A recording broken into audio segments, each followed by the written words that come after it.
కొనుక్కుంటే బ్యాంకు వాళ్ళు సంతకాలు పెట్టించుకుంటారు ఇంత పుస్తకాలు. అట్టా ఈయన సంతకాలు పెట్టి పెట్టి పెట్టి పెట్టి పెట్టి పెట్టి పెట్టి మైండ్ చెడిపోయినట్టుంది ఆయనకి, కేశవ్ గారికి. వెంకటేశ్వర స్వామి ఫోటో పట్టుకుని కింద బూట్లు వేసుకుంటే అపవిత్రం అనేది మీకు అనిపిస్తే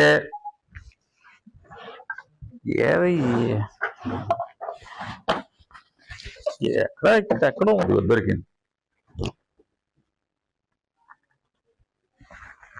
ఓ కేశవ్ గారు, అప్పుల మంత్రి, ఆర్థిక మంత్రి కాదు తమరు, అప్పుల మంత్రి. ఓ అప్పుల మంత్రి గారు, బూట్లు కనపడుతున్నాయా? దేవదేవుడు వెంకటేశ్వర స్వామి ఫోటో కనపడుతుందా? ముందు ఇతను బొక్కలేయండి.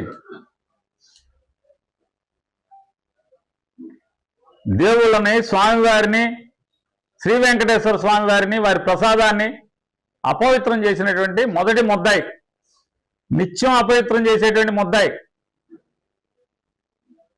ఓ అప్పుల మంత్రి గారు, ముందు ఇతను ఏవయ్యా లోపల.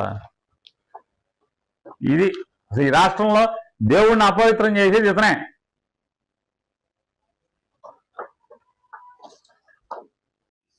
కొవ్వు కలిసిందని మీరే చెప్తారు, అది కొవ్వు కలిసిందని వాడేస్తారు మీరు. సిబిఐ ఛార్జ్షీట్లో చెప్తుంది కదా ఇదంతా.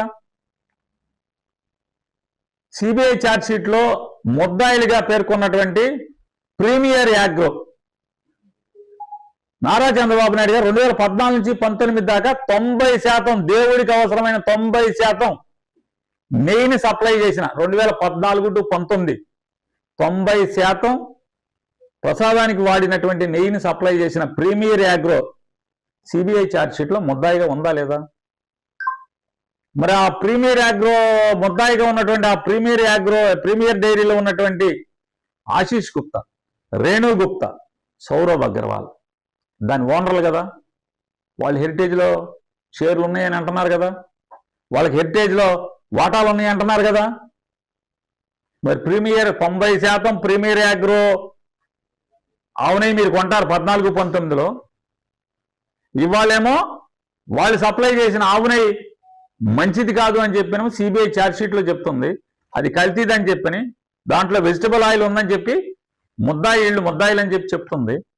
ఆ ముద్దాయిలుగా పేర్కొన్నటువంటి మీ టెన్యూర్లో మీరు ముఖ్యమంత్రిగా ఉండగా 90% వాళ్ళ దగ్గరే కొని, ఇవాళ వాళ్ళకేమో మీ దగ్గర వాటాలు ఉంటాయి. వాళ్ళకి ఇవాళ హెరిటేజ్కిను ఈ దేవుడి నెయ్యి సప్లైదారులకి సంబంధాలు లేవంటారు. ప్రతి సప్లైదారు మొత్తం చూస్తే అన్ని అక్రమ సంబంధాలే కదా, అందరూ వాటాదారులే కదా. ఏదో ఒక లింకు. వైష్ణవి డైరీ ఎవరిదయా?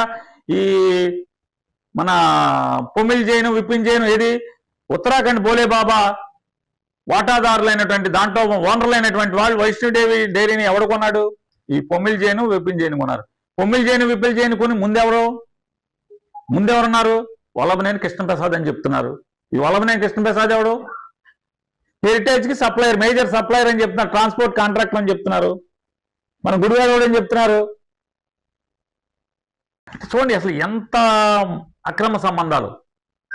ఎక్కడ చూసినా లింకులు, ఎక్కడ చూసినా ఈయన అయ్యోడికి ఈనాడు భోలే బాబా దగ్గర నుంచి ప్రీమియర్ దగ్గర నుంచి అందరికీ హెరిటేజ్లో లింకులు. అయితే వాటాదారులు లేదా దాంతో వ్యాపారం చేసేవాడు ఎవడొకడు. మరి రోజు గొడవ జరుగుతుంది కదా. ఆ కంపెనీ పేరు ఏంటండి? మహారాష్ట్రలో ఇప్పుడు మా వాళ్ళు హెరిటేజ్కి దానికి అక్రమ సంబంధం ఉందని చెప్తున్నారు కదా. ఇందాపూర్. మరి ఇందాపూర్కి మీకు ఉన్నదేంటి లింక్? అదే కదా, మాదే అని చెప్పారు కదా మీరు. ఇవాళ మీరు 22 డైరీలు మావి అన్నారు, మా కంపెనీలు అన్నారు. ఇప్పుడు ఇది అల్లరి మొదలయ్యాక కో మ్యానుఫ్యాక్చరర్స్ కింద మార్చారు. ఎందుకు ఎడిట్ చేశారు మీరు? మీ హెరిటేజ్ దాంట్లో వెబ్సైట్లో ఎందుకు ఎడిట్ చేశారు పదాన్ని? మా మ్యానుఫ్యాక్చరర్స్ దాన్ని కో మ్యానుఫ్యాక్చరర్స్ అని ఎందుకు మార్చారు? అది అయిపోయింది. దాంట్లో 22 కంపెనీల్లో 2 కంపెనీల పేర్లు ఎత్తేసారు కదా మీరు ఎడిట్లో. దాన్ని 22ని 20 ఎందుకు చేశారు? ఆ 2 కంపెనీలకి ఏం చెడిపోయి ఉన్నాయని ధైర్యం లేదా? మరి అదంతా కూడా నీతి గల కంపెనీ అని చెప్తున్నారు, కల్తీ ఉండవని చెప్తున్నారు, 4 కోట్ల నుంచి 4,000 కోట్లకి వెళ్ళిందని చెప్తున్నారు. ఎలా 4,000 కోట్లకి వెళ్ళింది? ఇవన్నీ తేలాలి. అందుకోసమే చర్చ జరపండి. అందుకోసమే చెప్తాం, వెంకటేశ్వర స్వామి నెయ్యి సప్లైర్లందరికీ హెరిటేజ్ కంపెనీతో ఏదో ఒక అక్రమ సంబంధం, ఏదో ఒక చుట్టారకం అయితే ఆ ట్రాన్స్పోర్ట్ కాంట్రాక్టరా, లేకపోతే అక్కడ నెయ్యి అమ్ముతాడా, లేకపోతే పాలు అమ్ముతాడా, చీజ్ అమ్ముతాడా, హెరిటేజ్కి ఏదో ఒక లింకే కదా, ఏదో ఒక లింక్ ఉంది కదా. నిన్నాడు ఎవరో చెప్తున్నారు ఏదో సంఘం ఎవరో ఉన్నాడని, ఆ సంఘానికి గేదె పాలు సేకరిస్తాడు చెప్తే ఆవు పాలు సేకరించారండి. ఇప్పుడు అతను కూడా ఎన్నో లక్షల కేజీలు సప్లై చేశాడని చెప్తున్నారు. మరి ఎక్కడది? ఆవు పాలు సేకరించడానికి వ్యాపారం లేనోడు ఎలా ఇవాళ చేశాడు? ఇన్ని లక్షలు ఎక్కడి నుంచి తెచ్చాడు? మీరు అంటున్నారు కదా పాలు సేకరణ లేదు, ఆడికి లేదు, ఈడికి లేదని చెప్పాను. కాబట్టి మీకు చేతనైతే ఊరికే ఎన్ని సూక్తి ముక్తావళి కబుర్లు ఇవన్నీ చెప్పకుండా మీరు నిజాయితీ పరులైతే కౌన్సిల్లో చర్చించండి. హెరిటేజ్కి, ఇందాపూర్కి, అలాగే దేవదేవుడు వెంకటేశ్వర స్వామికి నెయ్యి సప్లైదారులందరికీ హెరిటేజ్తో ఏం లింకులు ఉన్నాయా లేవా, వీళ్ళ మూలాలు ఎక్కడ, ఎలా వీళ్ళు కాంట్రాక్టర్లుగా వచ్చేస్తున్నారు, వస్తున్నారు. ముందు ఒక నెలలో అదే ఒక రేటుకి ఇచ్చినాడు, 2 నెలలకో 3 నెలకో ఆడు మళ్ళీ నేను ఆ రేటుకి ఏమైనా ఎక్కువ రేటుకి ఇస్తానంటాడు. మళ్ళీ 6 నెలలు 7 నెలలో ఆడే మళ్ళీ L1 అవుతాడు, తక్కువ రేటుకి ఇస్తానంటాడు. ఎందుకు ఈ మ్యాచ్ ఫిక్సింగ్లన్నీ? సిబిఐతో ఎంక్వైరీ చేద్దామా? చేయించాలి కదా, చేయిద్దామా? రాస్తారా? రాసే సాహసం మీ దగ్గర ఉందా? ఇవ్వండి సిబిఐకి. తిరుపతి వెంకటేశ్వర స్వామికి నెయ్యి సప్లైదారులందరికీ ఆ జరుగుతున్న టెండర్లలో కానీ, లేదా నెయ్యి సప్లైదారులందరికీ ఈ చంద్రబాబు నాయుడు గారి వ్యాపారానికి, వాళ్ళ కుటుంబ వ్యాపారం ఏదో చెప్పాడు, పొట్టపూటి కోసం ఏదో చెప్తున్నాడు ఆయన. ఆ కంపెనీ అంట వాళ్ళ కుటుంబ సభ్యులు, కుటుంబ వ్యాపారం భోజనానికంట. అంత పెద్ద భోజనం చేస్తారా మీరు? ధైర్యం ఉంటే మీరు వెంకటేశ్వర స్వామి సప్లైదారులందరికీ, వాళ్ళు సప్లై చేసే వాళ్ళందరూ ఆ టెండర్ల విధానం మీద, టెండర్లు జరిగే తీరు మీద చేయండి. 2014 నుంచి 19 దాకా చేయండి, అలాగే 24 నుంచి ఇప్పుడు దాకా కూడా చేయండి. ఇవాళ మార్కెట్లో కేఎంఎఫ్ కానీ ఇంకా మిగతా రేట్లకు కానీ మీరు 658 రూపాయలకి దేవుడి నెయ్యి కొంటున్నారు. మార్కెట్లో 650 కన్నా తక్కువకే వాళ్ళు ప్యాకింగ్ చేసి అమ్ముతున్నారు. అదే కంపెనీ ట్యాంక్లో బల్క్గా లక్షల కేజీల నెయ్యేమో ప్యాకింగ్ అక్కర్లా ట్యాంకర్లో పోసేస్తారు. మరి దానికి ఇంకా ఎక్కువ డబ్బులు ఇచ్చుకుంటున్నారు. మరి ఇవన్నీ ఎవరు వీళ్ళందరూ? చెక్ చేద్దాం ఖచ్చితంగా. ఈ ప్రీమియర్ వాళ్ళకి చంద్రబాబు నాయుడు గారి కంపెనీకి ఏంటి సంబంధాలు ఏంటి? ప్రతి వాళ్ళకి. వైష్ణవిలో పాత డైరెక్టర్లు ఎవరు, కొత్త డైరెక్టర్లు ఎవరు? బోలేబాబా. ఏ బోలేబాబా? చంద్రబాబు నాయుడు చుట్టరకం బోలేబాబానా? లేదు మా చుట్టరకం కాదన్న బోలేబాబాకి చంద్రబాబు నాయుడు గారి కంపెనీకి ఏంటి లింకులు, ఏంటి అక్రమ సంబంధాలు? ఖచ్చితంగా వీటి మీద విచారణ జరగాల్సిన అవసరం ఉంది. మేము డిమాండ్ చేస్తున్నాం, మిమ్మల్ని ప్రశ్నిస్తున్నాం. సిబిఐతో ఎంక్వైరీ చేయించే సాహసం మీకు ఉందా అని అడుగుతున్నాను. చేయించండి. అంటే సుప్రీంకోర్టు ఏర్పాటు చేసినటువంటి సిబిఐ డైరెక్టర్ గారు ఉన్నటువంటి హెడ్గా ఉన్నటువంటి సిట్లో ఉన్నటువంటి బోలేబాబా హెరిటేజ్కి సంబంధాలు లేవు, హెరిటేజ్తో చుట్టరకం ఉన్న బోలేబాబా వేరే బోలేబాబా అంటున్నారు. ఏమని? రాజస్థాన్లో ఉన్న బోలేబాబాతో మాకు చుట్టరకం ఉంది కానీ ఉత్తరాఖండ్లో ఉన్నటువంటి బోలేబాబా, సిబిఐ ఛార్జ్ షీట్లో ఉన్నటువంటి బోలేబాబా, వెంకటేశ్వర స్వామి లడ్డూకి నెయ్యి సప్లై చేసిన బోలేబాబా మాకు సంబంధం లేదు, దాని గురించి ఎవరో మాట్లాడద్దని చెప్పారా? అందుకోసమే అండి నేను చెప్పేది, హెరిటేజ్ యాజమాన్యాన్ని కూడా రిక్వెస్ట్ చేసేది ఈ కోర్టు ఆర్డర్లు గీట్ ఆర్డర్లు కాదు. అలాగే తెలుగుదేశం పార్టీకి పార్టీ అధ్యక్షుడికి, అంతర్జాతీయ అధ్యక్షుడైన నారా చంద్రబాబు నాయుడు గారికి నేను మిమ్మల్ని ఒకటే అడుగుతున్నాను. వైఎస్ఆర్ కాంగ్రెస్ పార్టీకి బలం ఉన్నటువంటి ఎక్కువ మంది, మీకేమో 164 మంది ఉన్నారు, మేము 11 మంది ఉన్నాం, అసెంబ్లీకి రావట్లా. కౌన్సిల్లో మేము ఎక్కువ మంది ఉన్నాం, మీరు కూడా మమ్మల్ని మా దగ్గర నుంచి కొనుక్కున్న వాళ్ళు కొంతమంది మీ దగ్గర ఉన్నారు, మీ వాళ్ళు కొంతమంది ఉన్నారు, అయినా కూడా మేము పైచేయగానే ఉన్నాం కాబట్టి అక్కడ చర్చిద్దామంటే మీరు చర్చించడానికి రావట్లా. ఏమని మాట్లాడుతున్నారు? ప్రైవేట్ కంపెనీ గురించి చట్టసభలకు ఏం పని, చట్టసభల్లో ప్రైవేట్ కంపెనీల గురించి మాట్లాడను అంటున్నారు కదా. మరి నేను అడుగుతున్నా, ఆంధ్రప్రదేశ్ రాష్ట్ర ముఖ్యమంత్రికి ప్రభుత్వానికి సలహాదారుడిగా ఉన్నటువంటి కుటుంబరావు గారు హెరిటేజ్ కంపెనీ వివరాలన్నీ కూడా ఎందుకు ప్రెస్ మీట్ పెట్టి చెప్పారు? ఆంధ్రప్రదేశ్ రాష్ట్ర ప్రభుత్వానికి సలహాదారుడిగా ఉన్నటువంటి కుటుంబరావు గారు ఒక ప్రైవేట్ కంపెనీ అయినటువంటి హెరిటేజ్ కంపెనీ గురించి ఎందుకు వివరణ ఇచ్చారు? వివరణ ఇవ్వాల్సిన అవసరం లేదు కదా. రెండోది, ఎప్పుడైతే హెరిటేజ్ కంపెనీ ఈ చట్టంలోకి వచ్చిందని చెప్పి బయటికి రాగానే మొత్తం హెరిటేజ్ కంపెనీకి ఈ నెయ్యిలో ఉన్నటువంటి ముద్దాయిలు అందరితో ఏదో ఒక రకంగా లింకులు కనపడుతున్నాయని అందరూ ఏదో మాట్లాడుతున్నారని చెప్పని ఇప్పుడు మీరు అసెంబ్లీలో కూర్చుని మీరు పవన్ కళ్యాణ్ గారు శ్రీరంగ నీతులు చెప్పే కంటే హెరిటేజ్ గురించి మాట్లాడద్దు, ప్రసాదం గురించి మాట్లాడద్దు. అసలు ఈ ప్రసాదం గురించి మాట్లాడింది ఎవరు? ఈ ప్రసాదాన్ని అపవిత్రం చేసింది ఎవడు? బజార్కి ఇచ్చింది ఎవరు? వెంకటేశ్వర స్వామి యొక్క పవిత్రమైన ప్రసాదాన్ని రచ్చ చేసింది ఎవడు? మీరే కదా.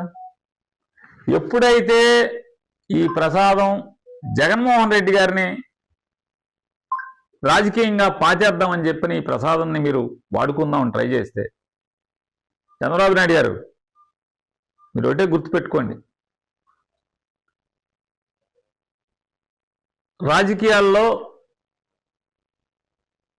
ఎవరినైనా మేనేజ్ చేయగలిగారు. మీరు రాజకీయాలను మేనేజ్ చేయగలుగుతున్నారు, రాజకీయ పార్టీలను మేనేజ్ చేయగలుగుతున్నారు, మేనేజ్ చేస్తున్నారు. మీకు వెన్నడతో పెట్టిన విద్య.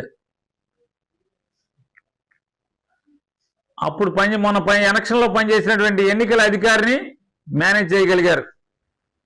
చాలా మంది చెప్తున్నారు ఈ ఎన్నికల్లో ఓట్లేసే మెషిన్లు మేనేజ్ చేశారని చెప్పని. వీటన్నిటిని మేనేజ్ చేయగలరేమో కానీ దేవుణ్ణి మేనేజ్ చేయలేరు. వెంకటేశ్వర స్వామిని మేనేజ్ చేయడం మీ వల్ల కాదు చంద్రబాబు నాయుడు గారు. వెంకటేశ్వర స్వామి కొండని, వెంకటేశ్వర స్వామి గుడిని, వెంకటేశ్వర స్వామి ప్రసాదాన్ని మీరు రాజకీయానికి వాడుకుందాం అనుకుంటే మీ పాపం బద్దలైంది. వెంకటేశ్వర స్వామి మహత్యం వల్లే మీ పాపం బద్దలైంది. ఎందుకని, ఎలా బద్దలైంది?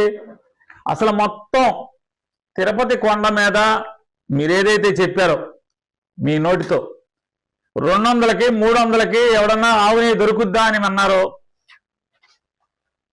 తీగలాగితే ఏదో ఆయన ఎక్కడికి ఏదో సామెత ఉంది, నాటు సామెత. చంద్రబాబు నాయుడు గారిలో అంటాడు ఎదటోడు గొడ్లిప్పుదామని చెప్పిన ఎదటోడిని అపహాస్యం చేద్దామని, ఎదటోడిని దోషం చేద్దామని సోదికెళ్ళాడంట. సోదికెళ్తే మొత్తం చంద్రబాబు గారు లాంటి సోది అడిగినోడు అంటే మొత్తం వంకంతా బయటపడిందంట. ఆ రకంగా మీరు చేసిన పాపానికి వాళ్ళ ఎవరెవరైతే హెరిటేజ్ కంపెనీ అంటే మన దీంట్లో టీటీడీకి నెయ్యి సప్లై చేసినటువంటి నెయ్యి కంపెనీలు ఉన్నాయో, మీరు 200కి సప్లై చేస్తే అది పాపమైన నెయ్యి అన్నారు. వాళ్ళందరికీ మీకు నెయ్యి లింకులు ఉన్నాయి. వాళ్ళందరికీ తిరుపతి వెంకటేశ్వర స్వామి ప్రసాదం తయారు చేయడానికి సప్లై చేసిన, ఇప్పుడు కాదు ఎన్నో ఏళ్లుగా సప్లై చేసిన ప్రతి సప్లయర్తో, కంపెనీతో హెరిటేజ్ కంపెనీకి అన్ని లింకులే. అక్రమ బంధాలే, చుట్టరకాలే మొత్తం అంతా. చివరికి ఇప్పటికేమో మీరు అబ్బే మాట్లాడబాకండి, దేవుణ్ణి వదిలేయండి, ఆయిల్ కంపెనీ హెరిటేజ్ని మాట్లాడబాకండి. హెరిటేజ్ కంపెనీ ఏమైంది మరి? లింకులన్నీ ఏంటి? బోలే బాబా కాదు మీరు చెప్తున్నారు. ఏ బోలే బాబా కాదు? రాజస్థాన్ బోలే బాబా మేము చెప్పాం. హెరిటేజ్కి ఉన్నది రాజస్థాన్ బోలే బాబా, కాబట్టి రాజస్థాన్ బోలే బాబా మాకు సంబంధం లేదన్నారు. మరి రాజస్థాన్ బోలే బాబాకి సంబంధం లేకపోతే ఓకే, మంచిదే. మరి ఉత్తరాఖండ్లో బోలే బాబాలో ఉన్న డైరెక్టర్లు, వైష్ణవిలో ఉన్నటువంటి డైరెక్టర్లు ఒకళ్ళే కదా. పొమిల్ జైను, విపిన్ జైను, వీళ్ళెవరు? పొమిల్ జైను, విపిల్ జైన్ ఎవరు? ఉత్తరాఖండ్ బోలే బాబాలో డైరెక్టర్లు వాళ్ళు. మరి వాళ్ళ వైష్ణవిలో డైరెక్టర్లు కదా, మరి వాళ్ళు సప్లై చేస్తున్నారు కదా. మొన్న మీరు పట్టుకున్నటువంటి ఏదైతే ఏఆర్ డైరీలో 4 లారీలు, ట్యాంకర్ల లారీ ఇది మంచిది కాదు అని చెప్పి తిరగొట్టారో మీరు ముఖ్యమంత్రి అయిన తర్వాత, అయ్యే లారీలు ఈ వైష్ణవి వాడు, ఈ పొమిల్ జైను, ఈ విపిన్ జైను డైరెక్టర్గా ఉన్నటువంటి ఏదైతే ఉత్తరాఖండ్లో బోలే బాబాకు సంబంధించిన డైరెక్టర్లే ఇళ్ళు. అంటే అర్థం ఏంటి? ఉత్తరాఖండ్లో బోలే బాబా, వైష్ణవి, కాళహస్తిలో ఉన్న వైష్ణవి, 2 ఓనర్లు ఒకళ్ళే కదా. మరి వైష్ణవి పంపించిన నెయ్యి మరి మీరు ఎలా యాక్సెప్ట్ చేశారు? దాన్ని వాడి భక్తులకి ప్రసాదం తయారు చేసి పెట్టేశారు కదా. మరి దాంట్లో పంది మాంసం ఉందని మీ అబ్బాయి చెప్పాడు. మీరు గొడ్డు కొవ్వు ఉందని మీరు చెప్పారు. గొడ్డు కొవ్వు, పంది కొవ్వు, చేప కొవ్వు ఉందని మీ ఉప ముఖ్యమంత్రి గారు చెప్పాడు. అయ్యే లారీలు మరి వైష్ణవ్ పేరు మీద ఈ ఉత్తరాఖండ్ బోలే బాబా, వైష్ణవి ఈ 2 ఒకటే కదా. మరి దాని నుంచి ఎలా తీసుకున్నారు మీరు? తీసుకోకూడదు కదా, ఆపాలి కదా. మరి అపవిత్రం ఎవరు చేశారు? జగన్మోహన్ రెడ్డి గారు ఉండగా 18 సార్లు నెయ్యిని వెనక్కి తిప్పారు. చంద్రబాబు నాయుడు గారు ఉండగా 2014-19లో 15 సార్లు నెయ్యి వెనక్కి తిప్పి పంపారు. కానీ ఇవాళ మీరు 2024 ముఖ్యమంత్రి అయిన తర్వాత వెనక్కి పంపిన నెయ్యిని మళ్ళీ వేరే కంపెనీ పేరు మీద మీరు వాడుకున్నారు కదా.